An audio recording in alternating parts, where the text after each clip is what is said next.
Every time I don't make peace with a thought, that thought lingers and it like taints everything. So the self-love practice is basically digging deeper and deeper to layer after layer of things that I want to make peace with in myself so that I can just be at like that baseline calm. Okay, Andy, so in chapter 11, talk to me about self-love and your concept of self-love. So self-love was an evolution in my own life. So when I was young, I hated my dad, and the funny thing is that when there's that deep hatred, then I would judge him, and usually that was some part of myself. So my dad was very violent and angry, and for me, anger was the worst. If you exhibited any anger, I'd judge you, I'd separate myself, and then I'd tell all my friends why you were terrible. And what ended up happening is that obviously I suppressed it so much that I became angry because I would say, anger not good, and then I'd date some woman, and then she'd do something I didn't like, so okay, and then build up, and then explosion, and then I became my dad.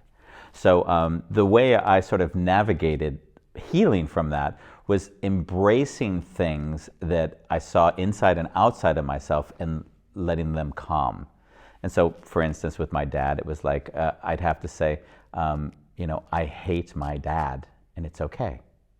Like I never allowed myself to be okay with that thought. And what I saw in my life is every time I don't make peace with a thought, that thought lingers and it like taints everything. So the self-love practice is basically digging deeper and deeper to layer after layer of things that I want to make peace with in myself so that I can just be at like that baseline calm. Okay, so it's not about self-love and like, for example, with your dad. Yeah.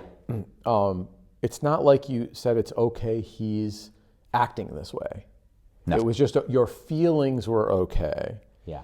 How does that translate into other contexts with other relationships where it's not always, where somebody's doing something that you don't appreciate? Yeah. Do you always just focus on your feelings about it, or do you also focus on what the other person is doing? Like, for example, like some things are really not okay. Yeah. Some things there's, it's just, you're never going to be okay. Like, I say never is a tough word, but you're not going to be okay with it because it's just not okay. And I know in your example, you have this thing of just saying, well, it's fucking great, just to get you beyond or push you to get beyond the thing that it's not okay. But some things aren't. And just because I say that doesn't mean I'm going to really embrace it truly in the emotional sense. Yeah, that's clearly a challenge. Yeah, because in a way, like there's the saying, you tell yourself a lie so you can hear a deeper truth. And if you're trying to convince yourself it's okay, it's not going to work. So it's more of, I would almost think of it as like a mindfulness practice. Like I could say, my dad never loved me and it's okay. My dad never loved me, it's okay. And in a way, I'm stating it, but I'm not connecting to those words and letting them sink in. And if I do it with you now, for me, like my dad never loved me and it's okay. My dad never loved me and it's okay. So as I'm saying it now to you, I can feel the emotions come up. I can feel the tears. And what's happening as I allow myself to make peace with that is that thought settles in my system. And now the thing is that it's a contradiction, because you would say it's not okay, or how can you make that okay? And the funny thing is that by making it okay, it's not that I'm justifying it, that I'm trying to rationalize it. I'm actually letting that sink and like just find a resting place inside of myself so that I could then be with my dad in full love. So the paradox is, in allowing myself never to feel that I was loved with my father, it was the first time I could be there for love for him. So it's like you're desensitizing yourself to your own created trigger. Yeah, and we use different lingo, of course. For me, it would be like I'm connecting to that part of me and making that okay. So you would say desensitizing would mean making that it's no longer an issue. I guess that's how and I'm always laughing because it's like we look at the same picture, but we have a little bit different angle. My angle is that, oh, it's really okay.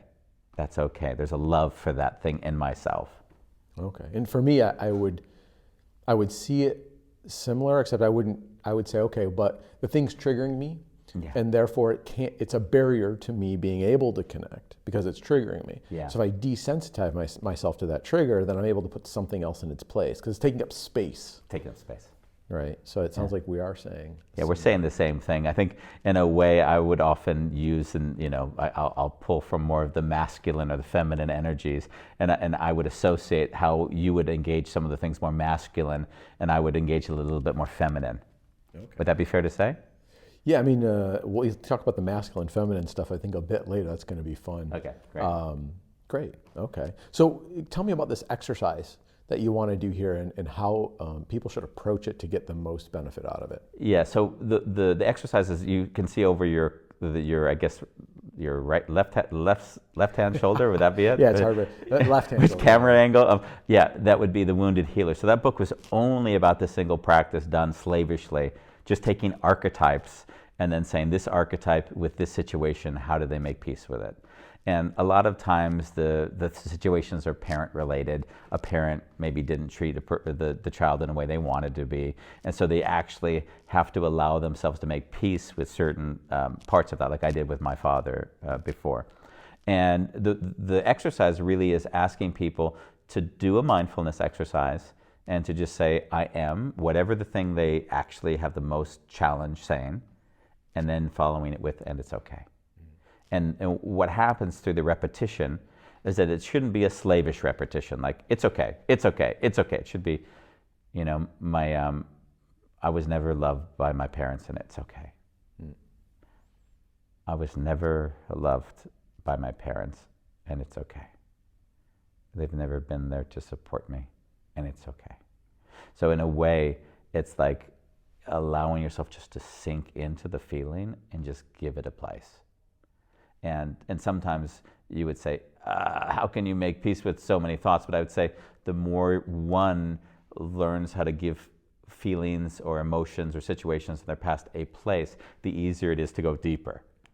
So some of them you would say, like, Andy, how do I make peace with, like, the death of my son? I can't make peace with that. And I would suggest, and this is just from my own experience, that there would be a pain in it, but you would allow even that depth of, okay, I'm going to lose my son and it's okay. And that there would be tears, there would be emotions, there'd be pain, but there'd be a deep sense of allowing that to be okay. And this tool will show up in all the other chapters because in a way, as you can imagine, if you're not making peace with all these parts, they bleed into every conversation you're having. So if you want to say, hey, where am I becoming a problem in my relationships? You could say, well, where have I not made peace and how is that showing up? Right. It's interesting, as soon as you said the son thing, I was almost crying. Yeah. And I guess, as I was thinking through it, I'm thinking, okay, that's one thing that I obviously would have a very hard time with. Yeah.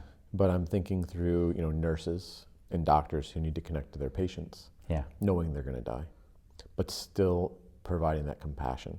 Yeah. And, during COVID, there was families that weren't allowed to be there for their loved ones at the end. So the nurses and doctors were all they had. Yeah. And the trauma created from those experiences in the sense of nurses and doctors who have to deal with this constantly.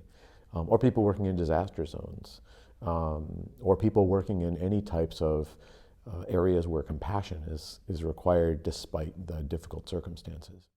Is there any advice you can give to those people who are dealing with those things, maybe to just give them some path forward? Yeah. This would be about the different angles one could take towards making peace. And you said earlier, desensitized, and I got, a little bit, I would say triggered would be a good word. I got triggered because I was like, sometimes the desensitivization, I don't know if that's the proper pronunciation, that would allow you to get through it. Because I need to get through this difficult time. But then you might notice that like a PTSD set in afterwards because I had to suppress so many feelings just to get through this, that then it all comes out on the back end. So for me, part of my own practice for myself is loving where I am. Like I am totally incapable, helpless, and not able to deal with where I am, and it's okay. And even as I say that to you, I could cry because there'll always be a part of that that's always active in me. So allowing that to be okay is, again, just letting that little child inside not feel like he has to be anything else. You're okay, you're there, and I see you. And that's, so if you're that healthcare worker who is in the misery, then, you know, there's the opportunity to say, hey, it's not that bad. Convince, and my tool, what I would use would be, hey, I'm really suffering here and it's okay. It would be embracing my state and not trying to move away from it. Yeah. I mean, there's a part of me when you say that that's screaming, but it's not okay. Yeah. Yeah, and it's not okay is part of that, allowing that mindfulness exercise to sort of settle inside of yourself. So what I would say is that you tell yourself a lie so you can feel a deeper truth. So you're not saying it to convince yourself, you're saying that lie, as it were, so you can feel into the deeper truth behind it. Yeah. Okay. Thank you. Thank you.